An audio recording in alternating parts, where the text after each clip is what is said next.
ये अब असल चैलेंज ये है कि हमने फैसलाबाद पहुंचने टाइम पे, तो मर्जी तो ये है कि नॉन स्टॉप जाए, तो जैसे भी होगा देखते हैं, अल्लाह खैर करेगा।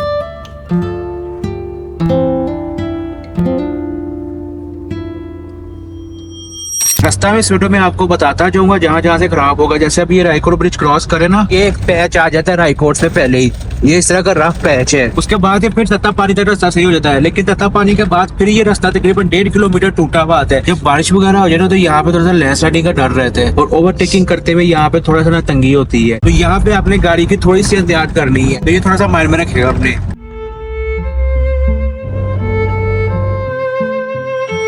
अच्छा जी, ये 0 पॉइंट है। गर्मियों में हम जब नारायण से आते हैं तो यहाँ से आके फिर पीछे चले जाते हैं, और अगर आगे जाना हो फैसलाबाद के लिए या इस्लामाबाद के लिए तो यहाँ से भी नारायण जाते हैं। लेकिन अब हम लोग इस तरफ जा रहे हैं, ये रास्ता जाता है दासू की तरफ। ये कराक्रम हाईवे वाला जो रूट है, जिसे केकेच कहते हैं, वो ये वाला रूट है। दासू यहाँ से तकरीबन 133 किलोमीटर दूर है। और अगर आपको देर हो रही है तो नाइस्टे का ऑप्शन आपके पास चलास में है, क्योंकि यहाँ से थोड़ा सा सफर करने के बाद चलास आ जाता है। चलास सिटी में भी होटल बने हुए हैं, मेन इस केकेच में भी चलास के पास होटल बने हुए हैं। और पेट्रोल भी आप एक दफा चलास से फुल करा लेगा, क्योंकि यहाँ से आगे वो जो पेट्रोल है ना, वो बिशाम में जाके मिलेगा, बीच में कोई भी पंप नहीं आता। हमें सफर थोड़ा सा तेज करना पड़ रहा है। उसकी मुझे वजह ये कि ये जो रास्ता है ना, इसकी टाइमिंग रखी हुई है। अभी टाइम हो रहा है इस वक्त तकरीबन 5:46 और दोबारा रास्ता 9 बजे बंद होगा। इस रास्ते की जो टाइमिंग है वो आपको स्क्रीन पे आ रही होंगी, तो ये आप अपने पास स्क्रीनशॉट सेव कर ले। रोड कंडीशन ये कि फिलहाल ऐसी है, कई जगह रोड अच्छा है, कई जगह इस तरह खराब आ भी जाता है, लेकिन इतना मसला नहीं बन रहा अभी।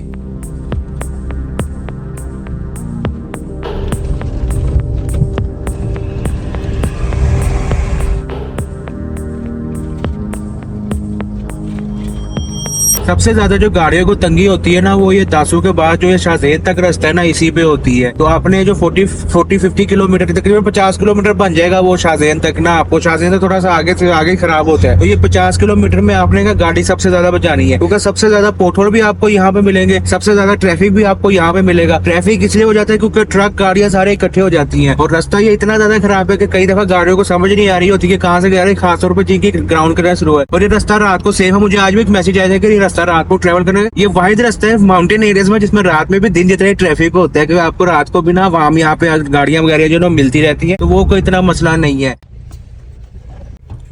क्या कॉन्वॉय जाएगी चाइनीज की, एक ये इशू भी है। उसके अलावा यहाँ पे अपने एक और बात माइंड में रखने के, यहाँ पे नेटवर्क दो ही चलते हैं। जहाँ पे एस्कॉम चल रहा हो वहाँ पे टेलीनॉर नहीं चलता, और जहाँ पे टेलीनॉर चल रहा हो वहाँ पे एस्कॉम नहीं चलता। तो ये दोनों सिम अपने पास रख लेगा अगर आपने इस रूट पे आना है तो। पापा को तो थोड़ा सा टाइम मिला तो पापा की शाम वाली चाय रहती थी, तो पापा ने कहा अभी गाड़ी पे बना के पी लेते हैं, क्योंकि पता ही लगा कि ये रास्ता खुलेगा तकरीबन 8:30 और अभी टाइम हो रहा है 8:17।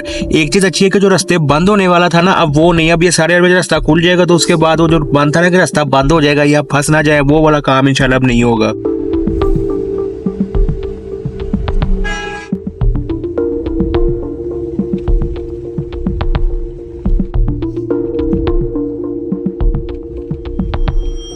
अल्हम्दुलिल्लाह जी, टॉर्चर खत्म हो गया। ये तकरीबन 83 किलोमीटर का टॉर्चर है, और मैं इसे टॉर्चर हर दफा टॉर्चर कहता हूँ। एक साल पहले भी वैसा था, अभी भी वैसा ही है। उसके अलावा एक और इशू है यहाँ पे कि बेसिक एटिकेट्स नहीं ड्राइविंग के ना, जिसका जहाँ दिल करता है गाड़ी को साथ देता है, उस वजह से बड़ी यहाँ पे जरूरत होती है। बाकी एक अगर आपको देर हो रही हो तो आप दासू में भी स्टे कर सकते हैं। दासू में भी ना छोटे मोटे होटल बने हुए हैं, और रोड कंडीशन जो है ना दासू से आगे अपना बेहतर हो गई है, बल्कि बहुत ज्यादा अच्छी हो गई, क्योंकि ये पिछले साल रोड सोचा यहाँ तक रहा था, लेकिन अब ये ना अच्छा कारपेट डाल दिया यहाँ पे, तो दासू से भी शाम बड़ा कम टाइम लगता है।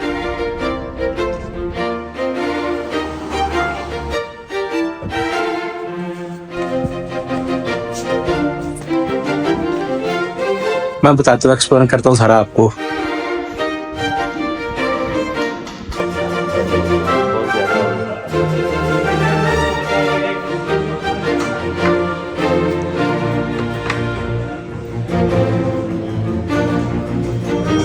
मैं मटन खाता नहीं हूँ, लेकिन पापा बता रहे थे कि अच्छा बना हुआ था। हम लोग की मर्जी तो नहीं थी यहाँ रुकने की, लेकिन वो दासू रास्ते ने हमें इतना थका दिया था और टाइम इतना ज्यादा हो गया था, तो फिर हमने सोचा कि ना जो इतना भाग भाग कर जो जाना ना, उससे बेहतर है कि यहाँ पे 4-5 घंटे 6 घंटे सो के तो सुबह फिर आराम से यहाँ से सफर शुरू करेंगे। कमरा ये काफी मुनासिब मिल गया, 3,000 रुपये उन्होंने हमसे लिए। अगर इन्वर्टर चलाते तो फिर थोड़ा सा ज्यादा थे। इन्वर्टर वो जो AC लगे होते जो हीटर भी चला देते वो वाले, लेकिन एक सर्दी जितनी हमारे वहाँ पंजाब में है फैसलाबाद में, उतनी यहाँ पे सर्दी है। एक गर्म पानी उन्होंने कहा कि अभी भी आ जाएगा और सुबह भी आ जाएगा। ये बिशाम कॉन्टिनेंटल ही है, तो अगर आपने बिशाम में से गुजरना हो तो आप यहाँ भी स्टे कर सकते हैं। ठीक है, जितने से पैसे उस हिसाब से होटल ये ठीक है।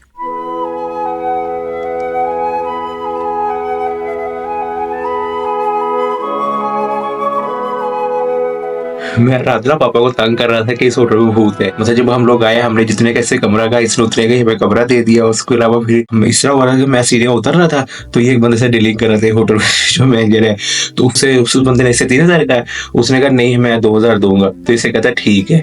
वो मैनेजर ने मुझे देख लिया क्योंकि मुझे 3,000 रुपये में दिया था। हमारे हम 205 में रुके पैसे में, हम 206 में रुके, मेरे 205 दिखाया था।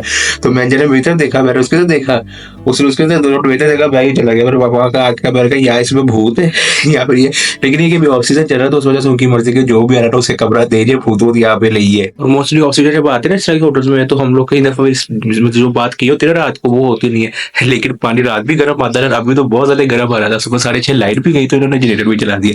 तो ठीक है, ओवरऑल अच्छा एक्सपीरियंस रहा यहाँ पे भी। शाम में बड़ी दफा मैंने स्टे किया, मजा आया है। ये रहे जी, बहुत शुक्रिया। बाकी हमने अपना सफर वापसी शुरू कर दिया है और उम्मीद है कि हम लोग तकरीबन 8-9 घंटे में कोशिश करेंगे पहुंचे, क्योंकि आजकल एक और इशू भी चल रहा है, मोटरवे भी जो दिन में भी कई दफा नहीं खुलती है, तो वो भी थोड़ा सा भी है टेंशन के पिंडी से आगे बदली किस तरह जाए। सबसे अच्छी बात यह कि अब सड़क जो है ना वो साफ है। ये तकरीबन अब समझे फैसलाबाद है कि इस तरह का एसफाल्ट रोड है।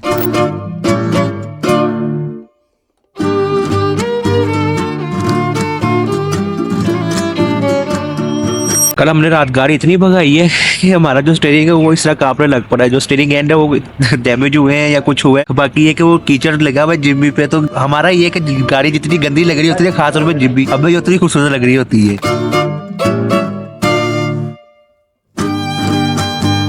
हमें पता लगा था कि मोटरवे ना 2-3 दिन से इस्लामाबाद वाले जो है ना वो भी बंद है धुंध की वजह से, लेकिन आज किस्मत अच्छी है, मौसम साफ है तो मोटरवे खुले। ज्यादा हमें यही टेंशन थी कि जीटी रोड से कि जाना ना पड़ जाए, और मेरी जान निकलती है जीटी रोड से।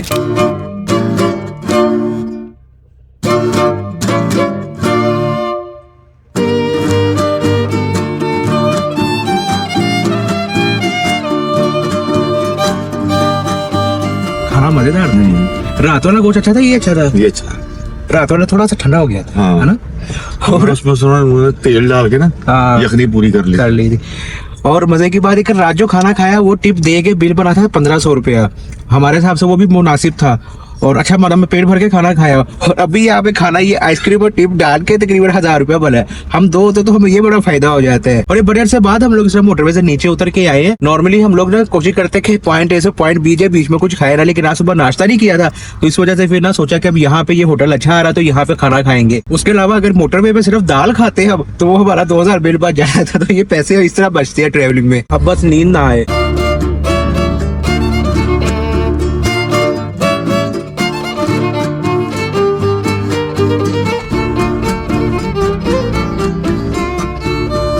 मेरी ख्वाहिश बहुत थी कि हुंजा खुंजराब भी क्रैच हो जाता है इस टूर में, लेकिन इसमें भी कोई लगी बेहतरी होगी।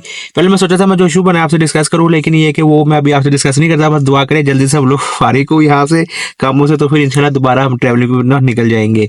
ये जो टोटल 7 दिनों में सफर किया है, इस पर तकरीबन हमारा जो खर्चा है वो 1,01,100 आया है और 2400 किलोमीटर हमने सफर किया है। हमारा खाने पीने का खर्चा 38,000 हुआ है। बाकी सारा खर्चा जो है पेट्रोल का तो वो कैलकुलेशन से आप सारी खुद निकाल लेगा। और वीडियो के शुरू में मैंने आपको बताया था कि हम लोग स्कर्दू गए थे ना, तो अगर आप लोगों ने स्कर्दू अपनी गाड़ी पे जाना, लेकिन ये पता कि सर्दियों में जाके वहां पे कौन कौन सी जगह एक्सप्लोर कर सकते हो, तो मैं आपको रिकमेंड करूंगा कि मेरी ये वाली वीडियो लाजमी देखें।